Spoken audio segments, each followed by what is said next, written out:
Hello बच्चों, आज के हम इस सेशन में स्टार्ट करेंगे क्लास 12th का मैथ्स एक्सरसाइज 4.5। चैप्टर का नाम है सारणी, जिसको इंग्लिश में कहते हैं डिटर्मिनेंट्स। तो आइए हम क्वेश्चन नंबर 5 से क्वेश्चन नंबर 11 तक सॉल्व करेंगे। क्योंकि क्वेश्चन में कह रहा है कि क्वेश्चन नंबर 5 से 11 तक जिसका अस्तित्व है उसको आप ए इनवर्स निकालिए। तो ए इनवर्स कैसे निकलेगा, आइए इसको हम बताते हैं।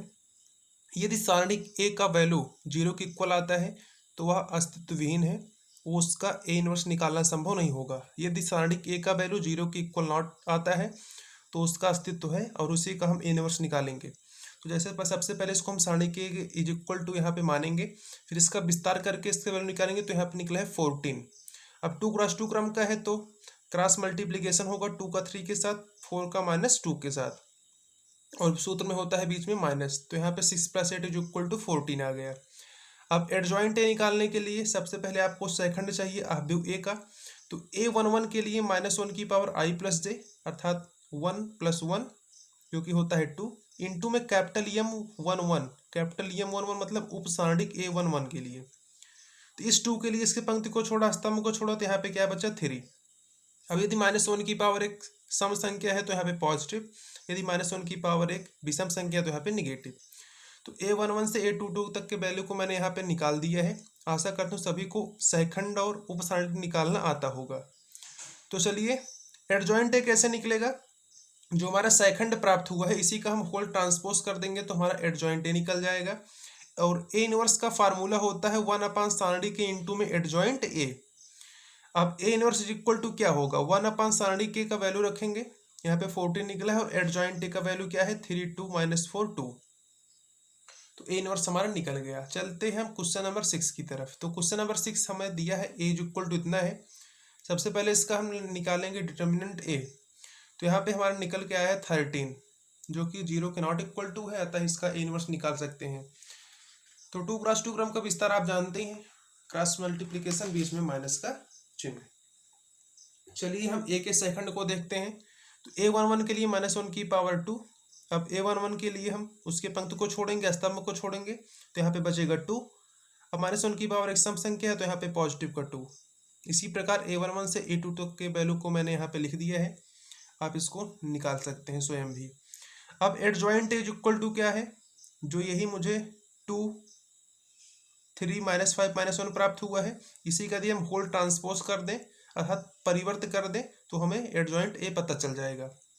अब ए इनवर्स का फार्मूला होता है एडजॉइंट ए अपान सारणी के। तो 1/13 अर्थात सारणी के का वैल्यू यहाँ पे 13 निकला है, तो 1/13 इंटू में एडजॉइंट ए, इसका वैल्यू रख दिया है 2 -5 3 -1। तो यदि आप चाहते हैं कि 1/13 का मल्टीप्लीकेशन हम अंदर भी करा दें तो आप कर सकते हैं। 2/13 -5/13 3/13 -1/13 ही आएगा। चलिए क्वेश्चन नंबर 7 की तरफ बढ़ते हैं। क्वेश्चन नंबर 7 3x3 क्रम में है। तो सबसे पहले इसका हम सारणी के निकाल लेंगे। इसे हम C1 के सापेक्ष विस्तार करेंगे। यहाँ पे 2 टर्म 0 है तो इसका मल्टीप्लीकेशन भी 0 के इक्वल आएगा। अब 1/2 इस 1 के लिए मैंने इसके पंक्ति को छोड़ा, स्तंभ को छोड़ा, तो यहाँ पे क्या बचा 2 4 0 5। तो यहाँ पे 2 का 5 के साथ 10 -0 का 4 के साथ 0 इज इक्वल टू 10। इसका हम ए इनवर्स निकाल सकते हैं। देखिए सहखंड कैसे ज्ञात करेंगे। a11 के लिए देखिए -1 की पावर सबसे पहले i + j करेंगे, जो कि है 1 1, तो -1 की पावर 2 सारणिक। अब देखिए इस 1 के लिए इसके पंक्ति को छोड़ दिए, इसके स्तंभ को छोड़ दिए, तो यहाँ पे क्या बचा 2 4 0 5। तो यहाँ पे क्या हो गया 2 4 0 5। अब देखिए -1 की पावर एक सम संख्या तो यहाँ पे पॉजिटिव निकलेगा चिन्ह। अब 2 का 5 के साथ मल्टीप्लीकेशन 10, सूत्र में होता है माइनस, फिर 0 का 4 के साथ 0 इज इक्वल टू यहाँ पे 10। इसी प्रकार हम a11 से a33 तक के वैल्यू को यहाँ पे लिख दिया है, काउंट करके आप उसको देख लीजिए। a12 का वैल्यू यहाँ पे 0 निकला है। चलिए आपको हम दिखाते हैं a13 से a33 के वैल्यू को। तो a13 0 निकला है, a23 0, a21 -10, a22 5, a31 2, a32 -4, a33 2। मैंने जैसे आपको बताया a11 निकालना, उसी प्रकार आप इसको भी निकाल करके चेक कर लीजिएगा। अब देखिए जो हमें यही वैल्यू प्राप्त हुई है इसको हम एक अवयव के रूप में लिखेंगे a11 से a33 तक। इसका हम निकालेंगे ट्रांसपोज अर्थात परिवर्त, तो वही हमारा एडजॉइंट ए कहलाता है। तो एडजॉइंट ए हमारा ये निकल गया। अब ए इनवर्स का फार्मूला होता है 1 सारणी के इंटू में एडजॉइंट ए। सारणी के क्या निकला है 10 निकला है, तो 1/10 इंटू में एडजॉइंट ए का यहाँ पे पूरा अवयव रख देंगे जो ये हमें मुझे प्राप्त हुआ है ऊपर। तो यही आपका हो जाएगा व्युत्क्रम। चलिए क्वेश्चन नंबर 8 की तरफ बढ़ते हैं। क्वेश्चन नंबर 8 क्या है, यहाँ पे आप व्यू दिया गया है 1003305 2 - 1। सबसे पहले इसको हम आप व्यू ए की इक्वल मानेंगे। अब इसका हम निकालेंगे डिटर्मिनेंट ए। तो डिटर्मिनेंट ए R1 के सापेक्ष जिसका विस्तार करेंगे तो यहाँ पे निकलेगा -3। अब उसी प्रकार जैसे कि आप क्वेश्चन नंबर 7 से देखते आ रहे हैं कि सेकंड कैसे निकलता है, उसी प्रकार हमने यहाँ पे सेकंड सभी को लिख करके नोट कर दिया है। अब देखिए जो यही हमारा सेकंड प्राप्त हुआ है 9 अवयव जो हमारे हैं, इसी का एक अवयव बनता है -33 -9 0 -1 -2 0 0 3। इसी का हम होल ट्रांसपोज करेंगे अर्थात परिवर्त करेंगे तो वही हमारा क्या कहलाएगा, एडजॉइंट ए। अब एडजॉइंट ए आपको पता चल गया तो A inverse is equal to होता है 1/सारणी के इंटू में एडजॉइंट ए। तो 1/सारणी के अर्थात -3 तो -1/3 इंटू में एडजॉइंट ए जो कि हमारा यही है -3 0 0 3 -1 0 -9 -2 3। चलिए हम इसी प्रकार क्वेश्चन नंबर 9 और क्वेश्चन नंबर 10 को आपके लिए होमवर्क में छोड़ दे रहे हैं। इसको आप स्वयं सॉल्व करिएगा क्योंकि बहुत ही आसान क्वेश्चन है, इसमें ज़्यादा समय नहीं लगेगा। आप इसको सॉल्व करिए। यदि आपको सॉल्व करने में हल्का फुल्का मान लो दिक्कत ही आता है तो मेरे डिस्क्रिप्शन बॉक्स में यहाँ पे नंबर डाल दूंगा, आप वहाँ से मैसेज करके पूछ सकते हैं। चलिए क्वेश्चन नंबर 11 को हम यहाँ पे सॉल्व करके दिखाते हैं। तो यहाँ पे सारणी में दिया है 1 0 0 0 0 cos alpha sin alpha minus cos alpha. तो सबसे पहले इसको लेट मान लेंगे कि एक अवयव ए इज इक्वल टू 3 × 3 क्रम में ये है। फिर इसका निकालेंगे डिटर्मिनेंट। तो डिटर्मिनेंट कैसे निकलेगा, देखिए चाहे आप R1 के सापेक्ष विस्तार करिए चाहे C1 के सापेक्ष विस्तार करिए, तो यहाँ पे यहाँ भी 2 टर्म 0 है, यहाँ भी 2 टर्म 0 है, तो ओनली 1 के साथ इसका मल्टीप्लीकेशन होगा। तो इस 1 के लिए मैंने इसके क्या छोड़ा, इसके देखिए मैंने इसके पंक्ति को छोड़ दिया और मैंने इसके स्तंभ को भी छोड़ दिया। तो यहाँ पे क्या बचा, cos alpha sin alpha minus cos alpha. अब इस cos अल्फा का मल्टीप्लीकेशन माइनस cos अल्फा के साथ होगा तो माइनस का cos स्क्वायर अल्फा आ जाएगा। फिर सूत्र में होता है माइनस लिखेंगे, फिर sin अल्फा के साथ sin स्क्वायर अल्फा।